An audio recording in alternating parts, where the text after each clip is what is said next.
उपस्थित माननीय बिहार सरकार के आदरणीय गन्ना मंत्री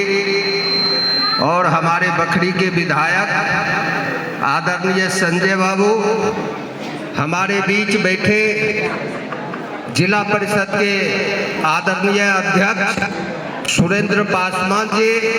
हमारे बीच बैठे बलिया नगर पालिका के मुख्य पार्षद श्री मोहम्मद जमालुद्दीन साहब, हमारे बीच बैठे जिला परिषद के प्रतिनिधित्व कर रहे श्री राजीव जी और तमाम इस उद्घाटन के अवसर पर सभी अभिभावक, स्टूडेंट और इस विद्यालय परिवार के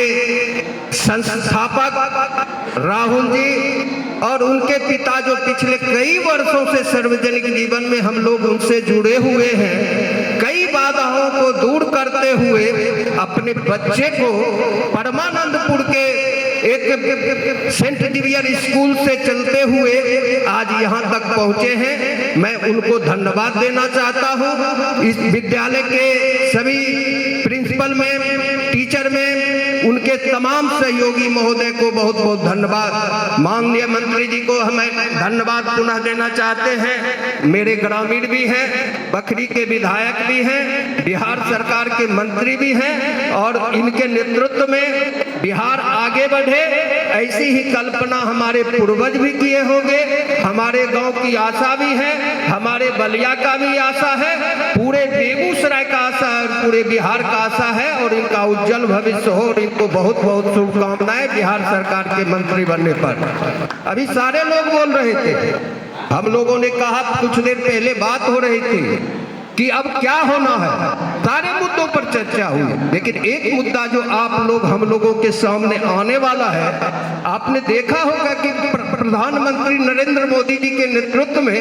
हिंदुस्तान की राजधानी दिल्ली में आर्टिफिशियल इंटेलिजेंस की पूरी दुनिया की बैठक हो रही है और AI जो बैठक हो रही है, जिस दौर पर हम लोग जा रहे हैं, चीन के ट्रैफिक पुलिस का काम जब रोबोट कर रहा है, चीन में जाके अब दुनिया के कई देशों में सेना के वर्दी में रोबोट खड़ा है और जैसी स्थिति परिस्थिति आ रही है हम लोगों के सामने, हमारे घर के किचन में भी रोबोट खड़ा होगा और जो काम आज मेरी पत्नी और मेरी घर की महिलाएं रोटी बेलने की काम कर रही है, कल हो सकता है रोबोट आके आपके घर में रोटी भी बेल दे। और इस दौर में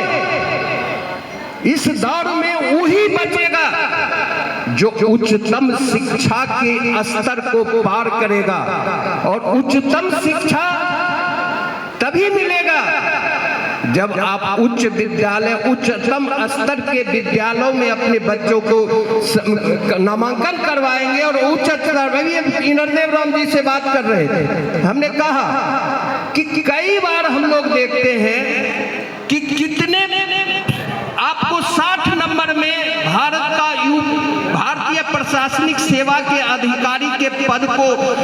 फॉलो करना है और वह पद मिल जाएगा, लेकिन 60 नंबर ना ला के भी आप उस पद पर नहीं ला जाते हैं और कई लोग 99% नंबर ला के भारतीय प्रशासनिक सेवा, बिहार प्रशासनिक सेवा के अधिकारी बन जाते हैं और वह रिक्त रह जाती है। चूंकि 60 नंबर आप जब लाइएगा, जो 60 नंबर लाने की क्षमता रखता है वो 80 से 100 नंबर लाने की भी क्षमता रखेगा और वह 60 नंबर जो अपने मेरिट से लाएगा वो 100% भी ला सकता है। तो इस तरह की हमारे पास शिक्षा का बदलाव हो रहा है और हम लोग कई बार सार्वजनिक जीवन में जाते हैं, कहते हैं गरीब मिटा देंगे, हम सबको एक रंग कर देंगे और हर घर हर शिक्षा और सब व्यक्ति को एक जैसा बना देंगे। जो हो प्रयास हम कर सकते हैं, लेकिन संभव नहीं है। जब राम के सामने रावण उपस्थित था, भगवान शंकर के सामने भस्मासुर उपस्थित थे, कृष्ण के सामने कंस उपस्थित था, तो दुनिया में समझने की बात है। जो इस तरह के स्कूल में पढ़ेंगे वो भारतीय प्रशासनिक सेवा के अधिकारी हो सकते हैं, लेकिन सब अगर अडानी हो जाए, सब प्लेन का मालिक हो जाए, तो हवाई जहाज को चलाने वाले की जरूरत भी होती है। सब ट्रेन का ड्राइवर हो जाएगा तो झंडा कौन दिखाएगा। तो ये सब परिस्थिति है। लेकिन आज हमारे समाज में अशोक बाबू ने बहुत सालों से प्रयास करके परमानंदपुर से लेके आज यहाँ पर बलिया नगर पालिका के स्तर पर इस विद्यालय का निर्माण किया है। और जिनको संभव है, चूंकि शिक्षा ही हमारा स्वास्थ्य है, शिक्षा ही हमारा संस्कार है, और शिक्षा जब तक रहेगी हमें इस धरती से नहीं मिटा सकता है। मंत्री जी भी ने कहा है